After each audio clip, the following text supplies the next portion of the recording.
welcome to the first Taking the Myth of 2023. I'm Stephen Knight, and joining me for some razor-sharp topical analysis is Iram of House Ramzan. Iram, Happy New Year. Happy 2023.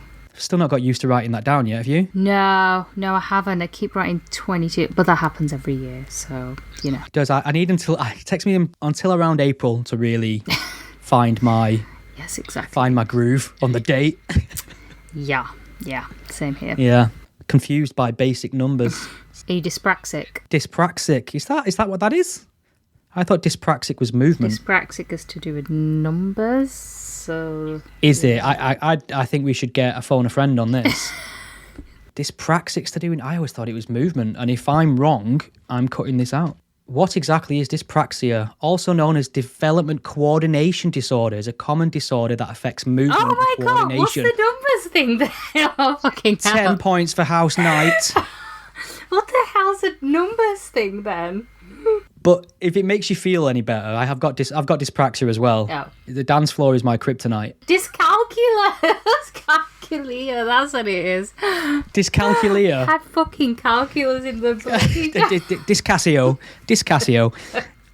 Dysabacus. Fuck's sake, this is a cracking start to 2023. Oh my God. Right, welcome to Taking the Myth. I'm Stephen Knight. Joining me is Iram Ramzan. Iram, how have you been? I'm great, except I might be suffering from dyscalculia and fucking dyslexia as well. How are we going to segue into this mess, into the fake grooming gang accusations in Cumbria? Well, you could say, speaking of numbers... No, you can't do that. I can. Having said that, yes, you can, because, yeah, all right. So, I wonder where you were going, but this is from the Mirror. So, how sick grooming gang rape lies, which tore innocent lives apart, were unravelled. So, Eleanor Williams made a string of false grooming allegations in a Facebook post, which was shared more than 100,000 times, causing uproar and sparking demonstrations in her hometown. Now, I don't know about you, but as this was going on, or as she was making these posts, people were sending them to me. Do you know what's funny? I actually don't even remember this case at all. So you'll have to enlighten to me on this. I mean, what kind of information were you getting? Screenshots to her posts and her comments on social media. And obviously, I'm looking at this and I can't verify any of it. I have no idea what any of it means. It's way above me in terms of responsibility. This is a matter for the authorities, and I just didn't do anything with it because that's the responsible thing to do. But this young girl, 22 at the time, she published pictures of her so-called injuries and an account of being groomed, trafficked and beaten on Facebook. This is May 2020. And the post was shared more than 100,000 times. Turns out she made it up. The injuries were self-inflicted. But that didn't stop absolute uproar in the town. Tommy Robinson and his acolytes turned up to protest, causing trouble. I'm pretty sure, I'm not looked too much into this, but I'm pretty sure the people that she pointed the finger at were Asian men. Yes, she did say Asian gang. Yeah, there was an Asian gang, and I think she did accuse some white guys as well, but predominantly Asian men. Yeah, this could have got people killed. This was deeply irresponsible. It's like she's been found guilty of this in court and been punished, but clearly the only victims in this scenario are the people she falsely accused. That must have been a terrible experience. Additionally to that, this doesn't help people who have genuinely been trafficked and groomed. It doesn't fill them with confidence to come forward, does it, in terms of, will I be believed now? What are your thoughts? Exactly. I mean, you just got to wonder what on earth was going through her head, really. It's quite an elaborate lie to make up. And in this picture, there's a picture of her with bruises, and I think they're believed to be self-inflicted now, aren't they? So you just got to wonder what on earth makes somebody do that. I mean, were you after a bit of attention? What was it? And the funny thing is, her mother is actually a Labour councillor as well, and she is standing by her because Eleanor is expected to appeal the verdict, apparently. So this is not the last we've heard of this case. Yeah, I mean, but the people that she accused, they've established that she's lying. I mean, that's completely different, isn't it, to say that she's not credible and all the evidence points and that she's making this up. So I'm just saying, so her mother, like I said, she's a Labour councillor in the town, and she's come out and said that she believes her. She said, "I believe my daughter."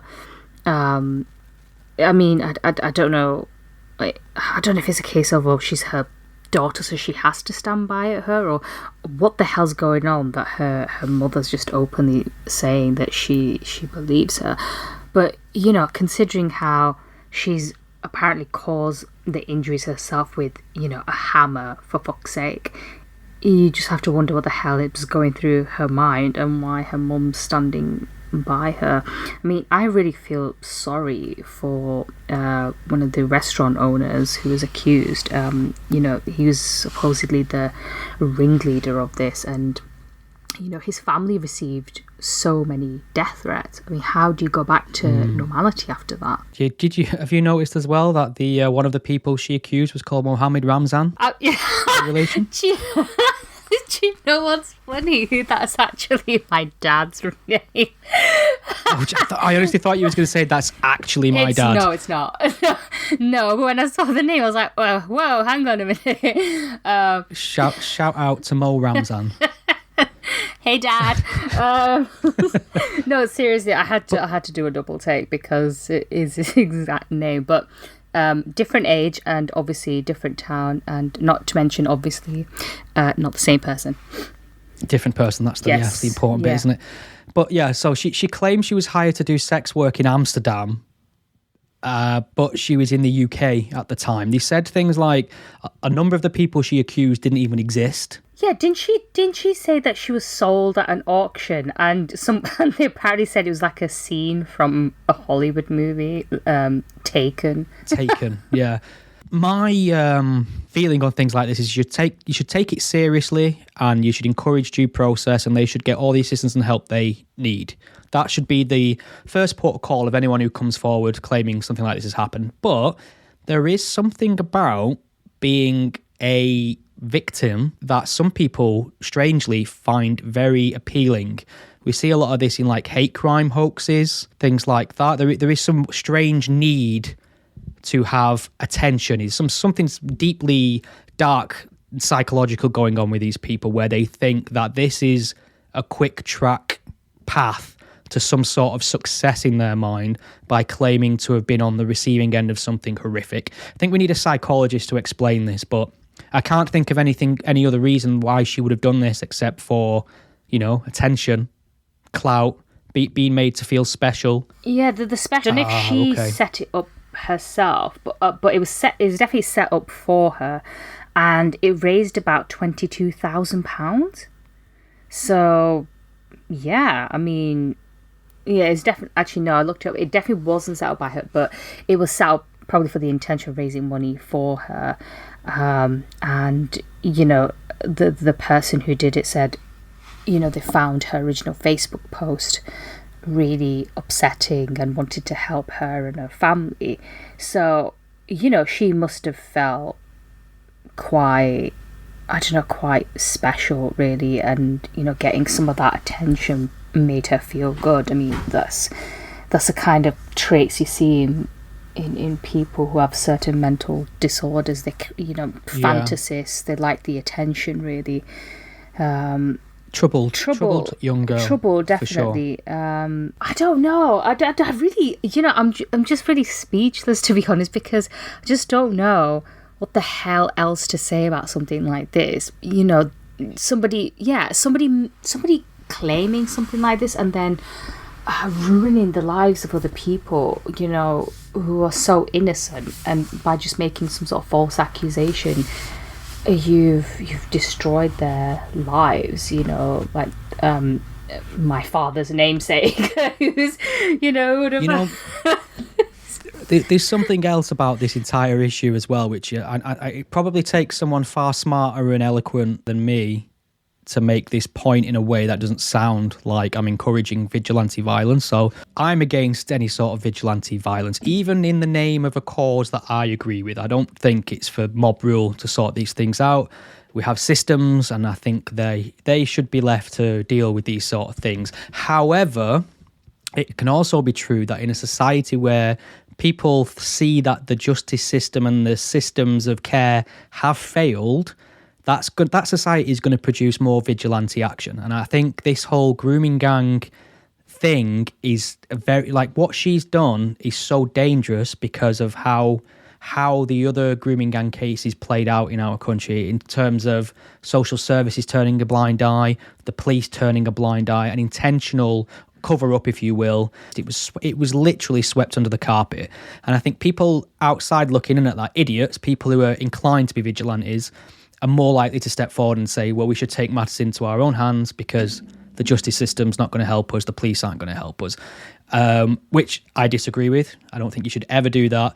But I do think that makes this situation far more dangerous for the people that she's falsely accused. They could have literally been beaten to death in the street. Imagine they've basically been accused of one of the worst possible crimes you can think of, and a crime that historically in this country was swept under the carpet and was a massive controversy when it came to the public attention. So I'm amazed no one's been killed, and I think that's the only positive I can gauge from this story. Absolutely. I think you're talking about other cases as well, and how children have not been taken seriously before. And I suppose some people in authority might have thought, well, this has happened previously and in other places. We have to be seen to be doing something. We can't turn a blind eye if someone's accusing other people of such heinous crimes.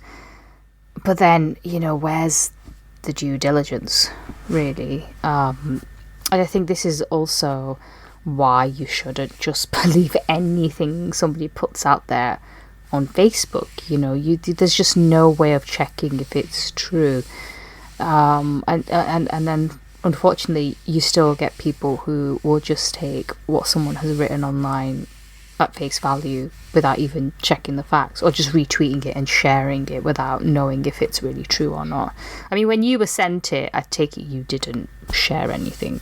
No, not a thing, because I had no idea. Like, I had one piece of information, some claims, and no other information to corroborate. And again, with the stakes of it being so high in terms of what was involved, it's not for somebody like me to whip up some hysteria over something I can't confirm. This is an issue and a matter for the police. That's just plain and simple. I wish people were a bit more diligent when they share and engage in things on, moral panics online. I know I bang on about this every time I record, but the anti-vax movement on Twitter is just so scary to me. I'm sure there are valid opinions you can have about the vaccine that I would disagree with, that I would consider fair opinion.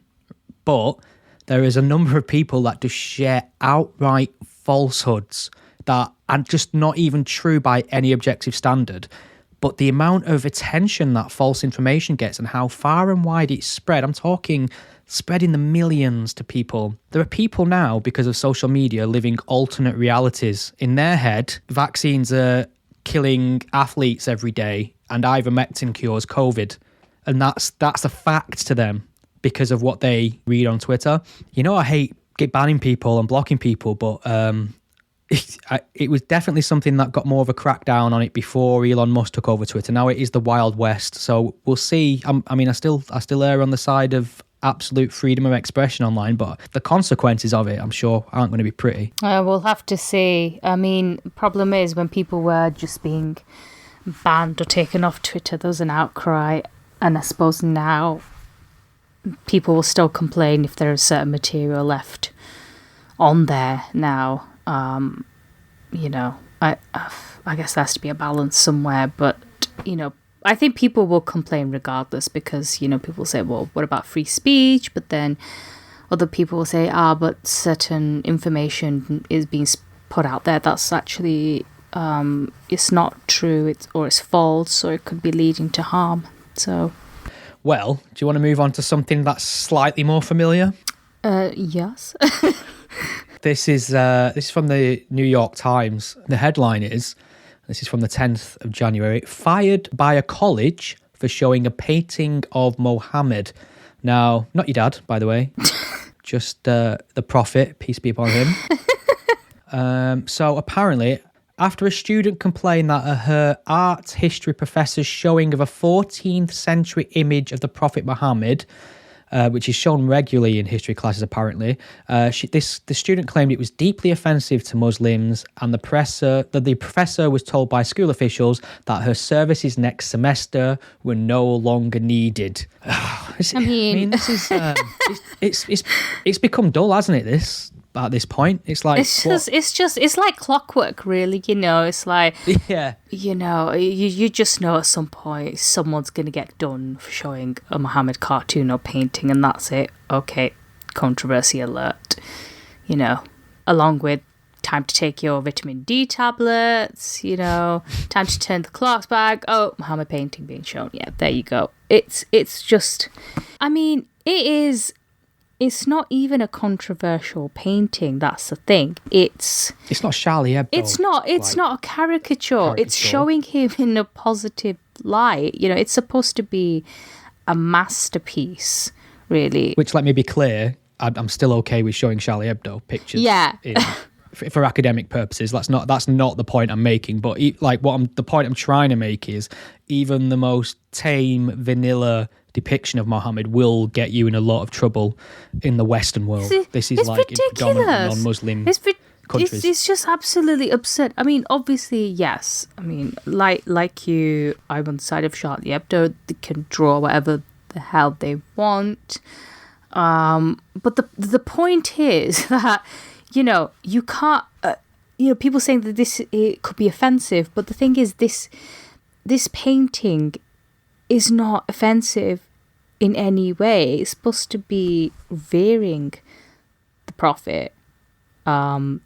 So I don't understand how it's disrespecting Muslims, because that's what they said. The university said, the respect for the observant Muslim students in that classroom should have superseded academic freedom. Well, first of all, that's bullshit. One person's hurt feelings shouldn't come above academic freedom, first of all. And secondly, in what way was showing that painting disrespecting Muslims? I mean, if you don't need to, if you don't want to view it, then just don't look at it. But everybody else who wanted to see the image should have the right to engage with this discussion of Islamic history, and that includes this painting. And this was, this is a painting done by Muslims themselves. I mean, how utterly, what basically what they've done is they've declared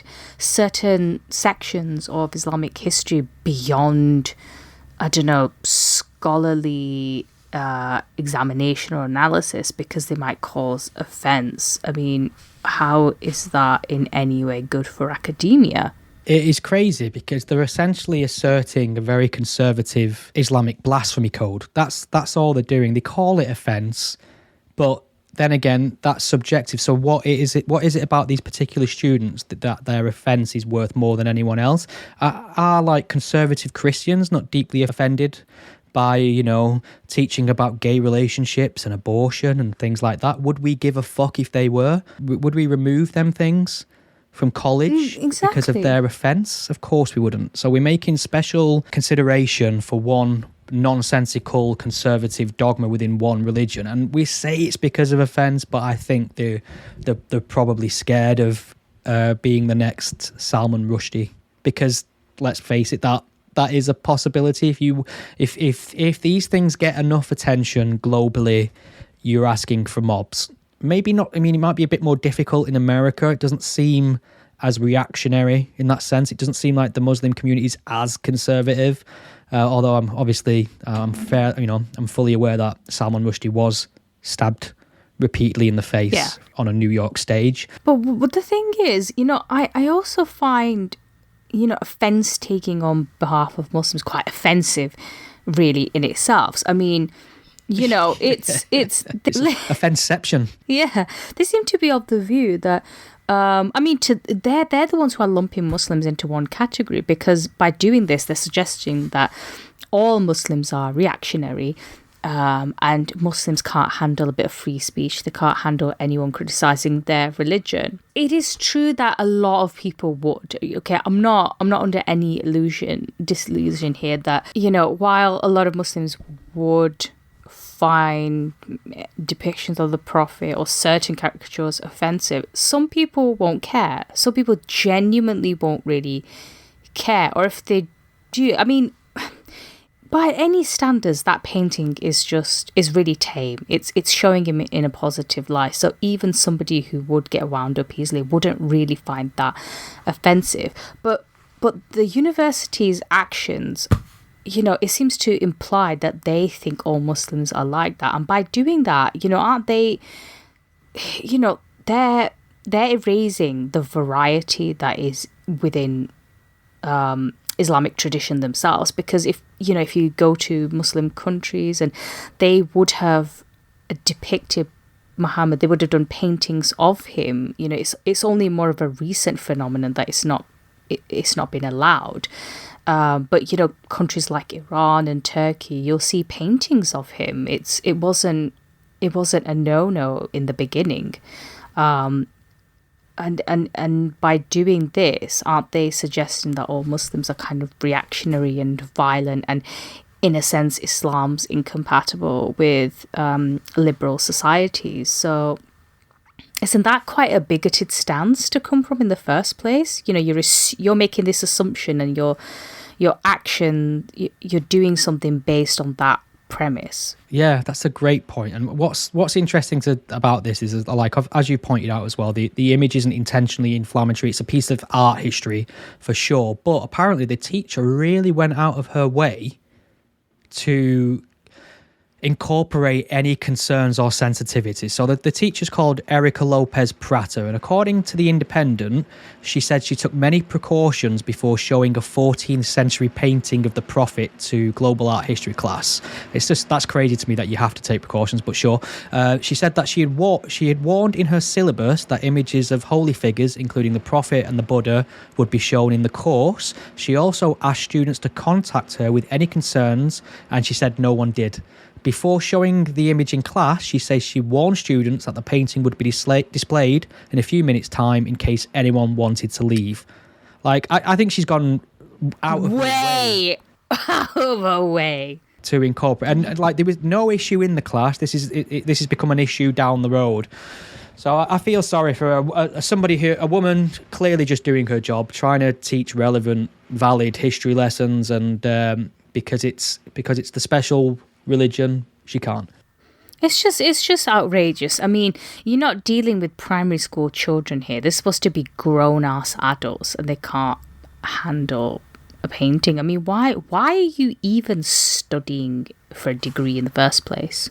Yeah, I do worry about this, and sometimes I wonder, am I like old man, like, you'll never get ready for the real world? But then when I see the state of college campuses now, and the entitlement and the way they feel the world should be moulded to placate their special sensitivities rather than trying to make themselves stronger and get over their issues, it really does worry me. We'll see. I mean, we have seen it in some of the younger people coming through in politics, haven't we, as well? Like, you can tell, like, they are just a product of liberal higher education. See, I seriously worry about the future of students if they're able to dictate what can and can't be shown in a classroom. I really do. Just say no. Like, I don't understand why people are going, oh, I appreciate your feedback, I understand your sensitivities, but no. And that's it. What can they do? It's just, exactly. It's time to fuck off. Yeah, but that's just it. You can't really do that because, the blue-haired, pierced hippies will just go out and start protesting outside campus with their placards.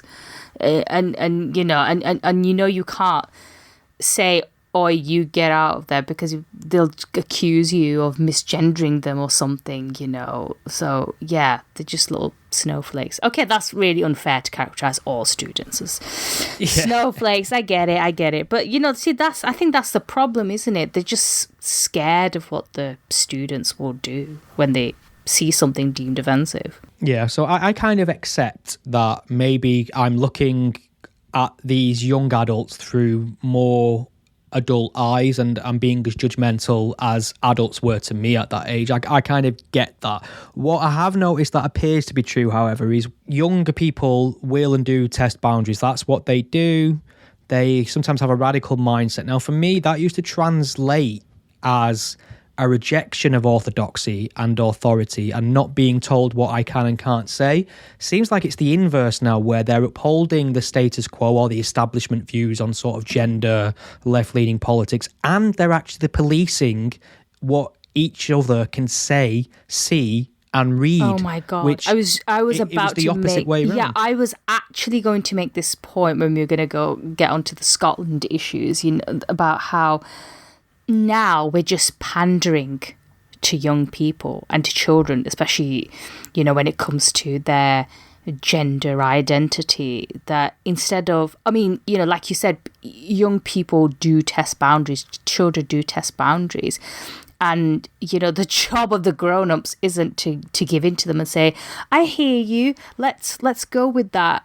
It's to say, you're allowed to have your views, you're allowed to experiment around, but at the end of the day, no, fuck off. Yeah, no. Fuck right off. Yeah, it's the imposition of these views and how quickly they've travelled, which is a concern for me. And we, I mean, it might be worth. Do you think we should talk about the Gender Recognition Act on the back of this? Because people have got this really warped view of gender ideology where they've put it in the same bracket as gay emancipation, and they think that this is just another example of a beleaguered minority that isn't understood by wider society, that is only being disagreed with ideologically wise because people are bigoted or they're afraid of what they don't understand. And there is so much more going on, and there is so much, even when you put the ideology to one side and some of the nonsensical claims of gender ideology, you've got the women's rights issue, which is no small issue either, about women's spaces, women's safety. So, I mean, how do you feel as a natal female, as a cis straight female, or, you know, woman, as it's formally known? How do you feel about the fact that now people can get sort of a gender recognition certificate without any sort of medical diagnosis within, I think it's 3 months is the rule? Yeah. This is in Scotland. This is in Scotland. I think, so basically, I think for 16 and 17-year-olds, yeah, you have to have living, before you had to live in your acquired gender for 6 months. But what does that mean anymore? Because your acquired gender is just how you identify, isn't it? It's just, I mean, what do I... oh, God. It doesn't mean you have to have had any medical intervention or you have to change the way you dress, does it? No. I don't think it does. I mean, this is just in Scotland so far. You know, trans people in Scotland will probably need to apply for a UK gender recognition certificate if they wish to be recognised in England and Wales as whatever gender they've changed themselves into. It's just, you know, there was the results of the census came out a couple of weeks ago, or was it last week? And they're talking about how many the people's sexuality, and obviously the overwhelming majority, I think it was about 89 to 90% are heterosexual. Shut the front door. I know, who would have thought it? And then I think less than 0.5% even is trans. And yet we are changing so much rapidly in society to pander to what is such a tiny, tiny, tiny minority. I mean, there's something else about the data as well, and this is the social contagion argument is always like that's practically being racist in gender ideologue circles, just bringing up that, but it does cluster within schools and friends, especially young girls. And there was some data mapped the other day to suggest the majority of people identifying as trans or non-binary or gender non-conforming all correlated heavily with liberal university towns. Now, the argument against that is obviously, well, that's a more liberal environment for you to be yourself. Yeah. But obviously, it's possible that it's a learned thing. It's a social contagion. But it's like, it's statistically nonsensical that all your friends would be gay, bi, non-binary, etc. It's a social thing. And we all did this. Someone made a great comparison a while back. It's like goth culture. I don't know if you remember that. God, yeah. I had a friend who was goth. I may have wore chains on my jeans and painted my nails black at one point. It was stupid then, and it's stupid now, but at least nobody was pushing me down the path of medicalization because of it. So kids will pick up on trends, and I appreciate that does sound like being gay is just a trend, but it's so completely different. It's not even in the same postcode area. It's not even on the same planet. I'm increasingly seeing more and more gay people getting pissed off with being lumped in with this battle, because how is there an overlap between a man that thinks he's a woman and a man who's just attracted to men? What are the similar issues that they have to overcome there? How can one help the other? Why do they expect organisations to cater for both? It makes no sense. It's not. So it's going to do a lot more harm to children, because it's going to encourage vulnerable children into irreversible transitions, and that's the point, isn't it? Once you go down that journey and you start messing around with your body and your hormones, a lot of that damage will be irreversible. Look at Kira Bell, who, hers was quite a prominent case last year and the year before. I think she treated at the Tavistock Clinic in London, and she's a woman who wanted to be a man, and obviously she changed her mind, but now she's found that she just can't go back to the way she was because of the changes that have been made to her body. They just can't be undone, and that's the problem. It's different if Lionel Shriver wrote a really, really good essay about this subject, and what we were just discussing about 5-10 minutes ago when it comes to pandering to children, in that children are allowed to they're allowed to have certain trends come in and out. They're allowed to explore their identity. It's normal, isn't it? And children will push boundaries, but when did we get to a point when we started to say, you know what, we're just going to give in to every single demand. We're not going to challenge any of it. It's just shocking, to be quite honest with you. So you've got that aspect of it. You've got children who, they might, and I think I read somewhere that statistically, autistic young girls are disproportionately affected by this. So that's quite worrying in itself as well. I worry about children, but also what does it mean for adults as well? We've already seen instances of men being allowed to go into female changing rooms. Was it Marks and Spencer decided they were just going to have a unisex changing room, or allow anyone who identified as a woman to go into a woman's changing room, and nobody would feel safe with that. So there's a lot of safety concerns here. There's so much going on though, because people just assume it's one thing. They think it's this idea that you're trapped in the wrong body, and if you just have the right medicine and the right surgical procedures, you'll be happy. First of all, the data shows that if someone's got, putting aside social contagion, and looking at gender dysphoria, which is very real, and I imagine it's very awful, and these people need care and attention and anything they need, obviously. Now, the data shows that if you wait and watch with gender dysphoria, the overwhelming majority of people desist. It passes, it goes, often with puberty. Now, but if you start putting people on the path of puberty blockers and medical intervention, they are then locked in, usually, overwhelmingly, to surgery. Now, there's another very uncomfortable aspect of this that no one wants to talk about, but I've decided, I'll be dead in 50 years, so I might as well, is the idea of autogynephilia or fetishes. There are men that decide in their late 40s or whatever that they're actually a woman and they just want to dress up. Now, this isn't the trans story for me. This doesn't represent trans people in general. This is just something that exists. And the problem is the legislation that's been put in place makes no effort to differentiate between any of this. It's all one massive umbrella that incorporates cross-dressers, people with fetishes. Yeah, absolutely. And I think that's the thing, isn't it? It's a lot of these people, especially when you hear of these stories of absolute creeps in prison or people who have been arrested and they decided they're going to identify as a woman. You can tell it's a fetish for them. Yeah.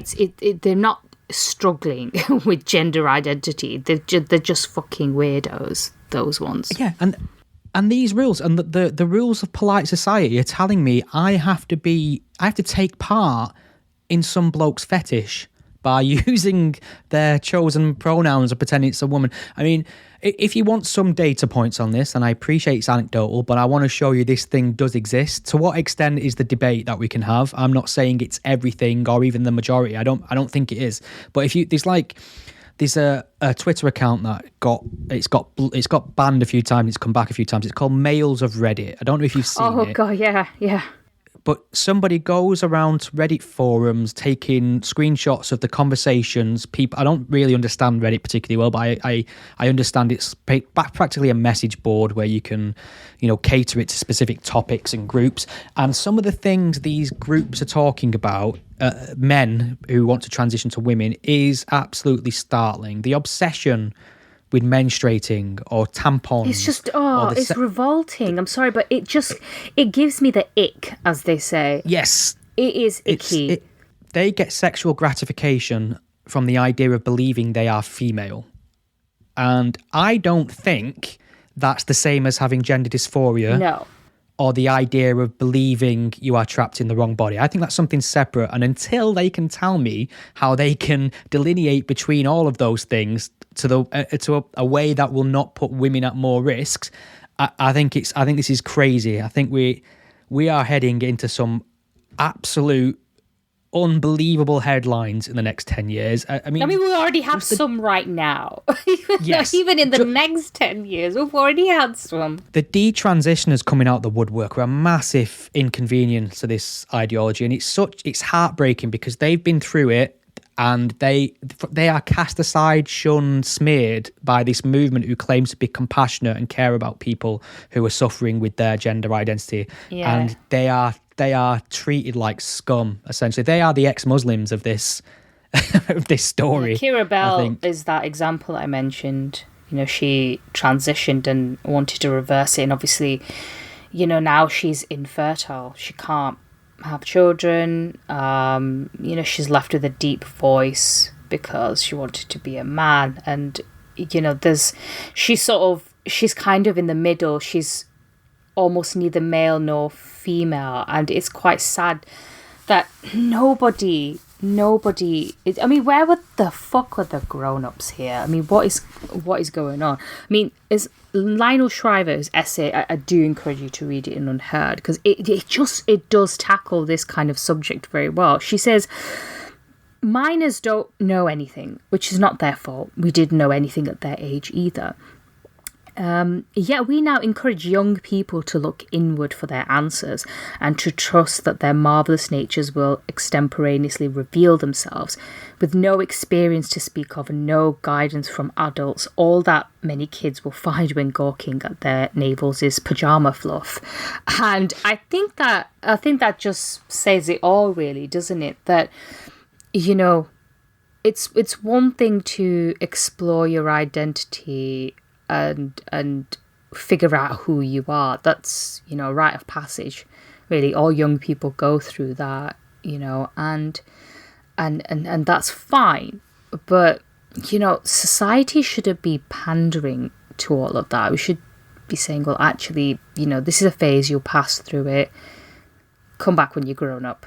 But no, instead, we're not challenging them at all. I mean, it's worse.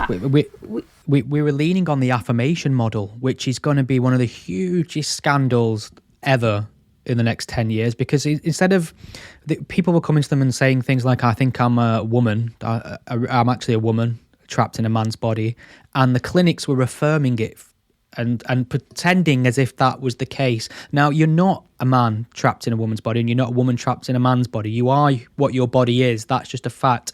Whatever's going on is psychological.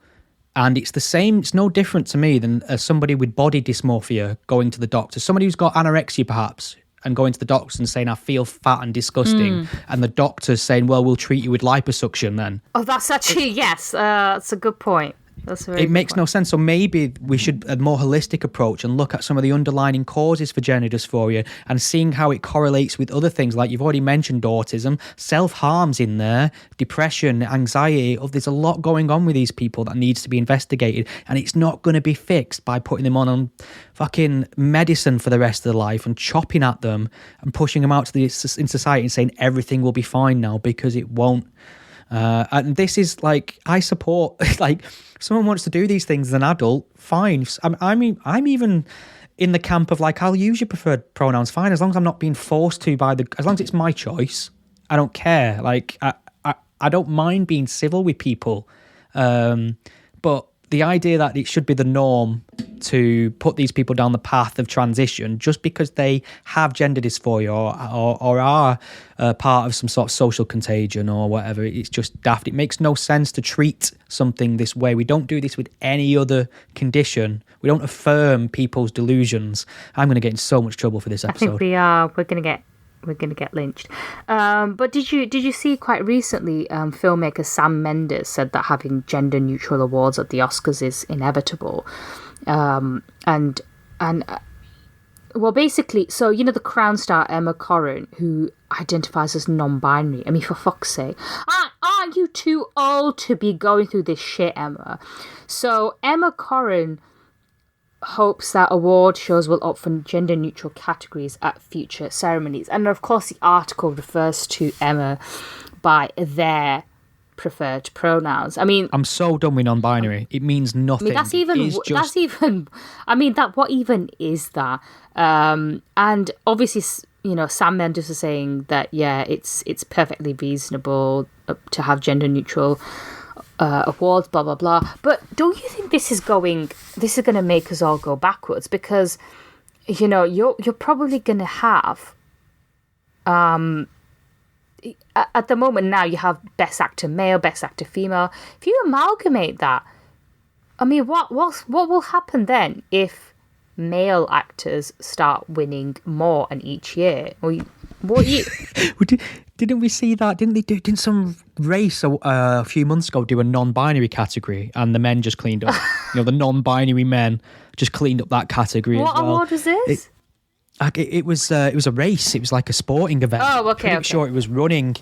There was like advertising how progressive they were for introducing one of the first non-binary classes or categories or whatever, and it was just men because it's sport, obviously. But the non-binary thing, it's fucking lazy. If it means nothing and you have to do nothing because of it, you just say out loud, please think about me. Please make this about me. That's all that means. And people have to start massacring the English language to write about you and invent new categories when you've done fuck all. I don't understand. It's like me asking for a vegetarian category or something. I'd definitely slap you for that. Yeah, God. I mean. I think we are. This. You just tuned in. This is the episode that gets me and Iram cancelled forever. Although we've been trying for a number of years now, haven't we? We've had no takers. We have. We've just grown our audience even more. We now have 3. Iram, what does it mean? What does it mean? If you just tuned in, if you know what it means, please let us know. It's like. Okay, it's like me saying I am non-mammal and people playing along with it, but I fucking am, It is like that you can't You can't not be a mammal if you're human. You can't not be male or female if you're human. We can all pretend, but at the end of the day, you're leaving a male or female skeleton behind, and it's very fucking binary. Unfortunately, that like I don't make the rules. Iram, you know, it'd be nice. It's this idea as well. Like the progressive left do this thing where they believe in so much nonsense in the service of progression, so they'll pretend things are true because they think were they true it'd make the world a better place, and then we have to kind of follow through with that. I mean, why are we going along with it? It's like it really is like the Emperor's New Clothes. I mean, we can all see it's bollocks, and I guess in that story you really could see his bollocks as well. Talking of bollocks, talking of big manly bollocks. It might be worth talking about Andrew Tate. So very quickly, I'm not overtly familiar with him. Using the parlance of our times, he also gives me the ick. There's something deeply unpleasant about him. Yeah. I believe he's a misogynist. A bit of a dark past. Somewhat of a narcissist. One of these public guru figures that little boys seem to like. What's going on with him? Well, he's now been arrested, along with his brother, relating to allegations of human trafficking and rape. Yeah, it's not unpaid parking fines, you know, Stephen. It's serious shit. So prosecutors apparently, you know, they claimed that Tate et al. Were part of an organised crime gang that operated from Romania to Britain and America for the purpose of committing the crime of trafficking. And they apparently kept 6 young women under house arrest like prisoners. So they released some images from the raid, which showed that not only did he have a lavish lifestyle, so, you know, his luxury cars, and apparently he had a gorilla sculpture made of dollar bills. So classy man. But apparently there was a hint of a darker side. So there were, you know, some weapons in there as well, and all sorts of stuff. You know, and this came not long after he was goaded by Greta Thunberg. I don't know if you saw her. That was funny. It was funny. I can't stand that, you know, little gremlin, little rage goblin. Yeah, but I did think it was rather funny. Watching her have a little quip about his manhood, and then watching the conservative right take it like really, like actually she's owned herself with that retort, because it's like fucking hell. Yeah, it did make me giggle, but I digress. I did, and I mean, he reveled in this in his image as the king of toxic masculinity. Yeah, you know, I mean, I actually, so he once appeared on Big Brother, which I don't fucking watch because it's shit. So I don't know if you've ever seen it, but apparently he was on there because he was shown to be hitting a woman on there, but he claimed it was staged. Right, because he was thrown out. That. Yeah, and he was banned from various platforms as well for, you know, his horrible language and his hate speech. And then it's so funny, he apparently then, wait for it, converted to Islam. I mean, like, he was on the show with that, what's he called, Mohammed? He was on with that fucking... Had embraced him. I mean, look, misogynist and that is, converted to Islam. The beefcake wanker that is Mohammed Hijab. And they had this YouTube... He's a big lad. He's a bit big. I've been stood next to him a few times, and I don't fancy my chances, I'll be honest. No, neither do I. But he was on a YouTube video with him explaining why he'd converted to Islam, and everyone was just, you know, lapping it up. And saying, oh, you know, this is absolutely fantastic, and, you know, going on about how this was just great and how his views on feminism and society made sense. So you could tell that there were certain things that he was saying that would pander to a certain crowd. You know, you kind of you come out with a bit of jargon, about modern society, where those kinds of little sound bites that taken. Tyler Durden of incels. You won't get that reference. No. Have you seen Fight Club? Oh, I have actually, but ages Thank ago. Fuck. There's a movie I have seen. Wait, which one was Tyler? Brad Pitt. Well, both of them, really. All right, okay. Depends how much you remember. I do. No, I do remember it now. It's all flooding back to me. Okay, yeah. He's just basically coming out with sound bites to pander to every single crowd that he could. And I remember there was a piece by a woman on Five Pillars website of all places, and it was a woman who was defending him, and I thought to myself, yeah, she wrote, he may trigger Muslim feminists, but what he says, he may trigger Muslim feminists, but what he says chimes with Islam.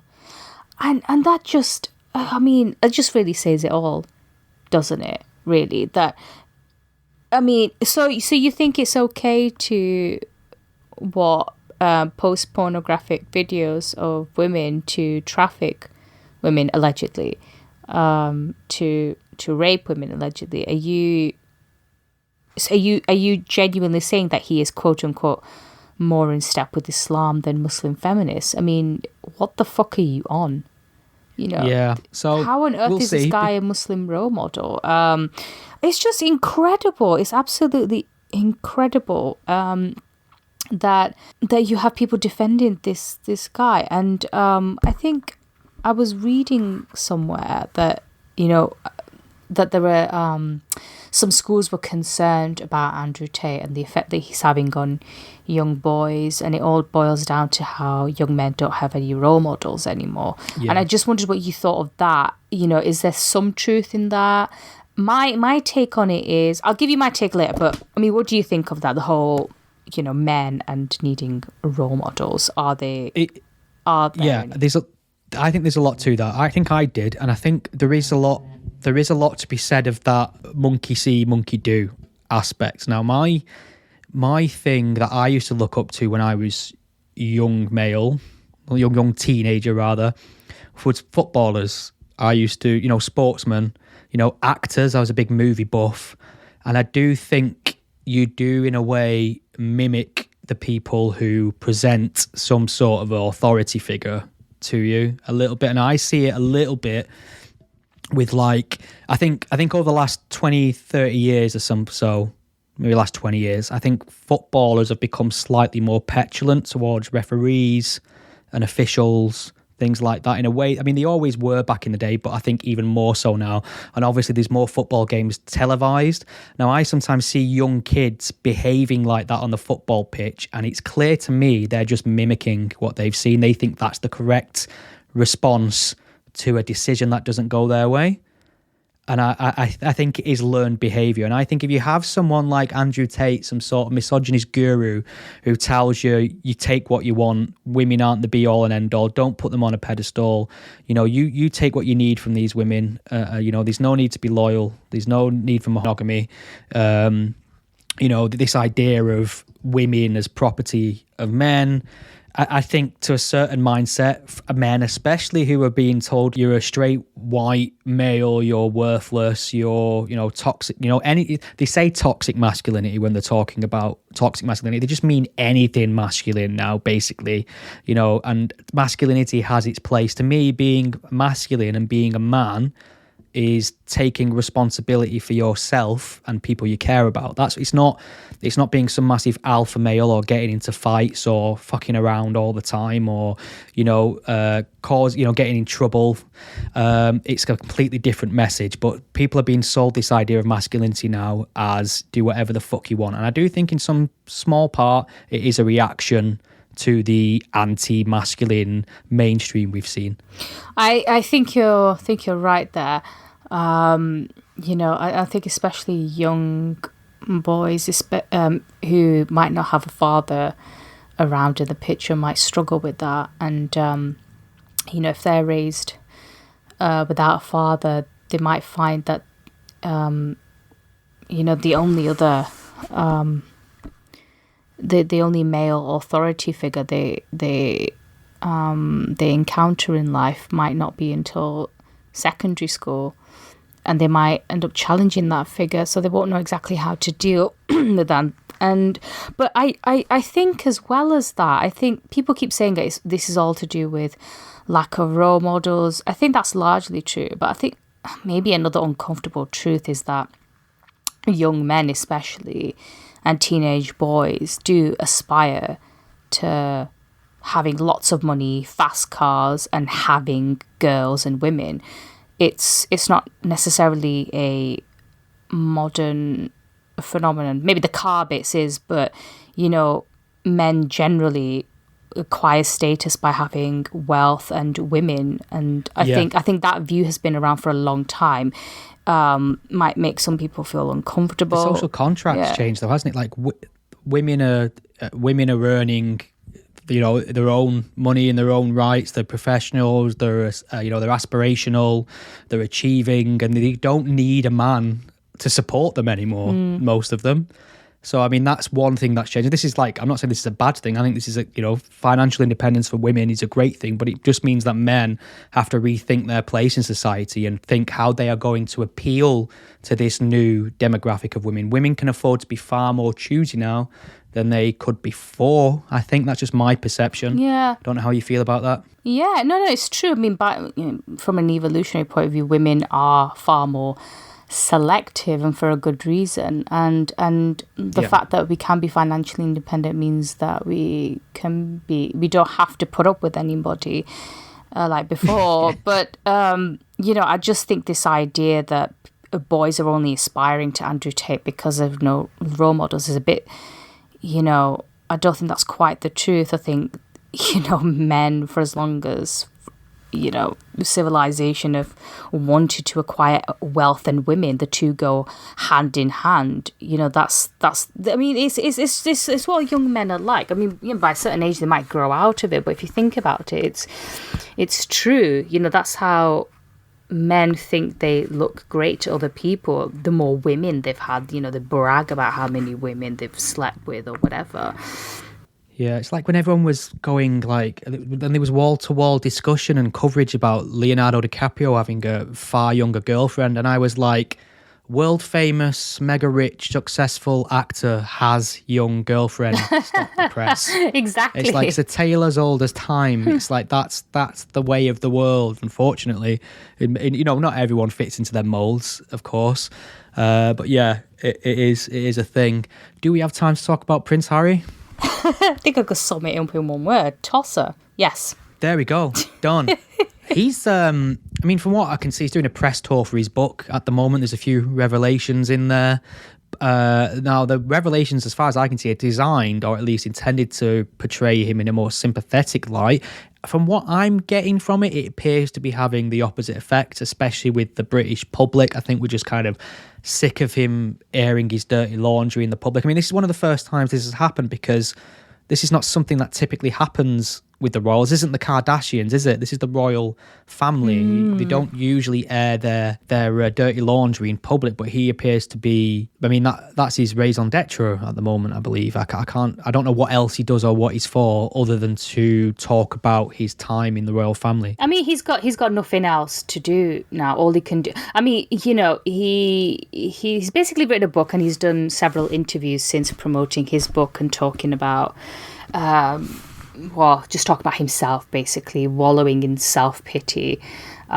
He claimed. Do you remember with Oprah? They said that a member of the royal family talked about his unborn son's skin color and talked about racism.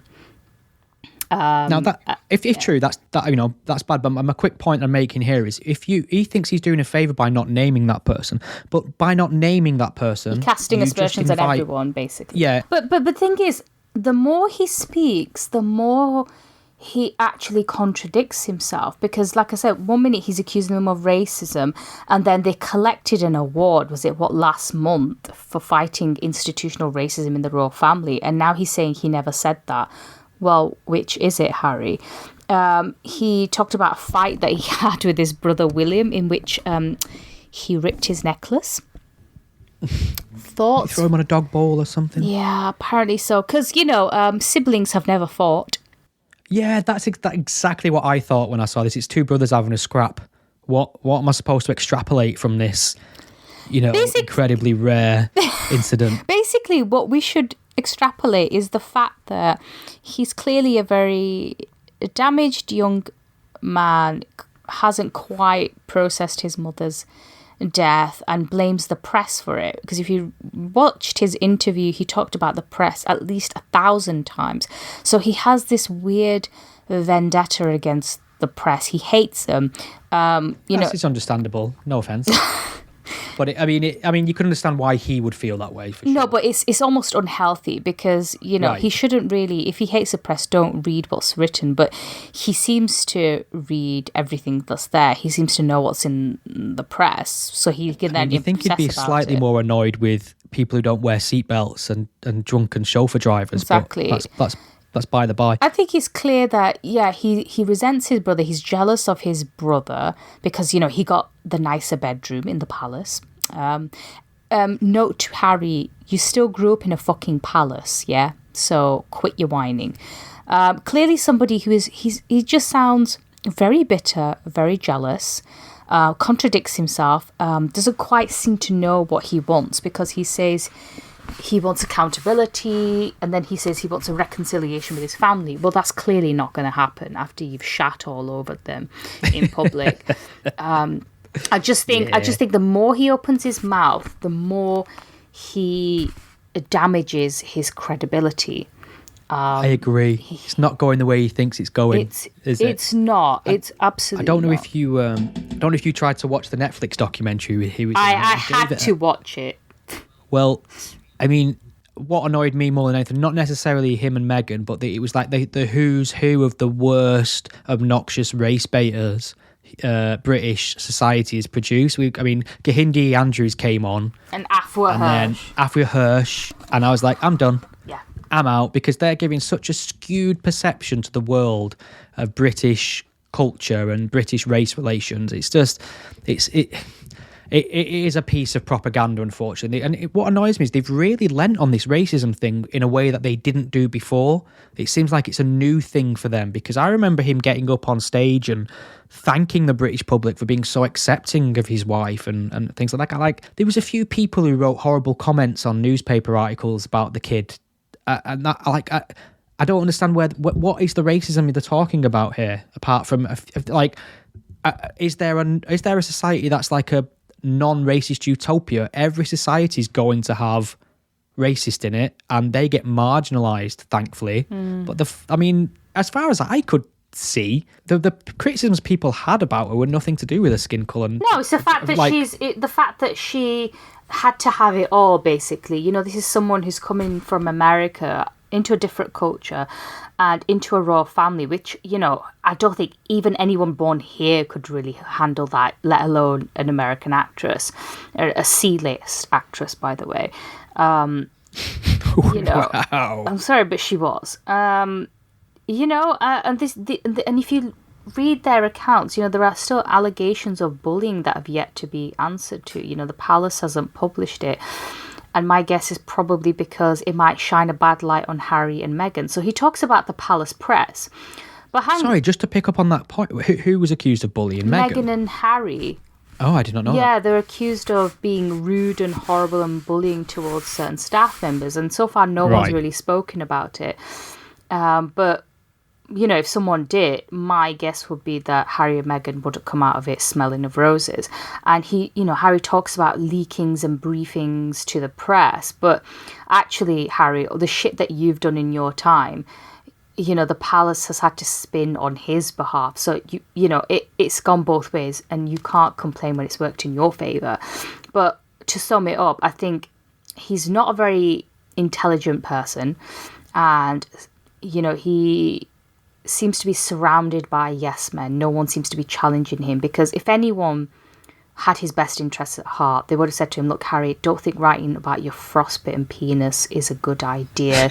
Nor is it a good idea to talk about how you pissed your pants before you met your future wife. I don't think that's going to make you look good. But at no point has anyone said that. Maybe because he doesn't like being challenged. No shock, because, you know, he's still royalty at the end of the day. He gets his own way a lot. And what's happened is, I think he's probably surrounded himself by sycophants, and he's easy prey to people who are opportunists. They would have seen a cash cow in him now. Book deals, interviews, appearances. They'll just tell him, yeah, he's doing great. They'll milk him for all they can for the next 18 months, and then he'll drop off the face of the earth because we'll move on to something else, the new flavour of the month. Yeah, absolutely. You know, and I think I hear Meghan's apparently coming out with a memoir too, so... Of course she fucking is. And they're all ghost written as well. Oh, that's because celebrities are thick and can't write, so of course they're ghost written. That's fair. I was just thinking, actually, I recalled a few weeks ago, maybe a bit longer, time's a bit of a haze in this post-Christmas funk. You messaged me to say that you was watching Top Gun. Did that happen? It did happen. Which one did you watch? The first one.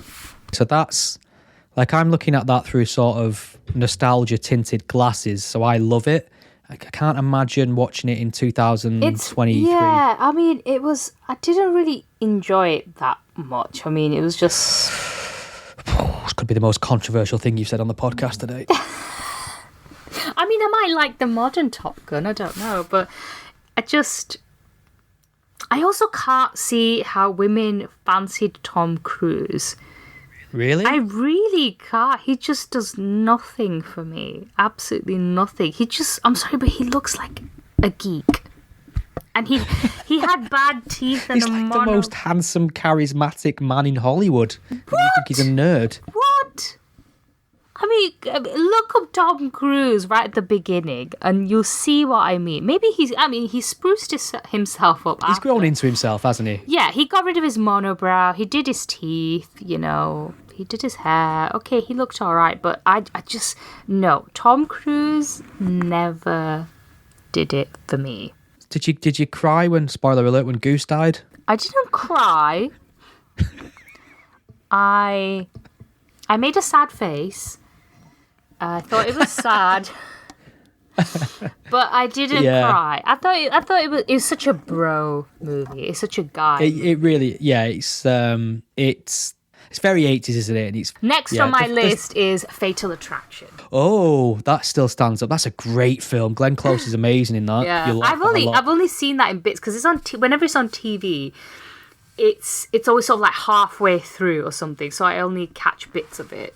You know, 2023 is a year I get to watch more classic movies.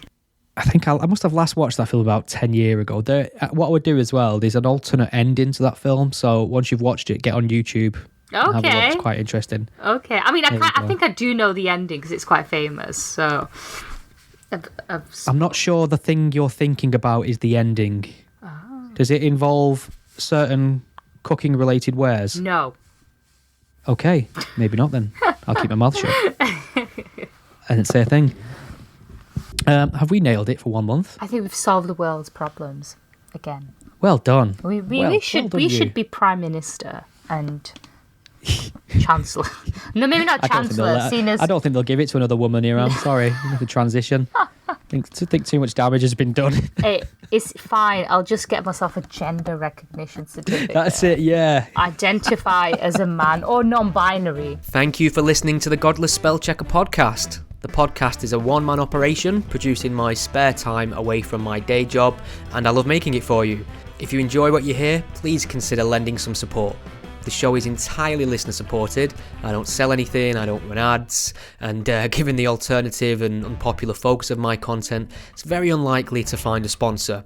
So there are a number of ways you can support and chip in and help improve the show and give me more time to produce more content. You can become a patron supporter and pledge a monetary amount per month or per episode by visiting patreon.com/gspellchecker. If you can't lend monetary support right now, don't worry, there's other ways you can help the podcast too.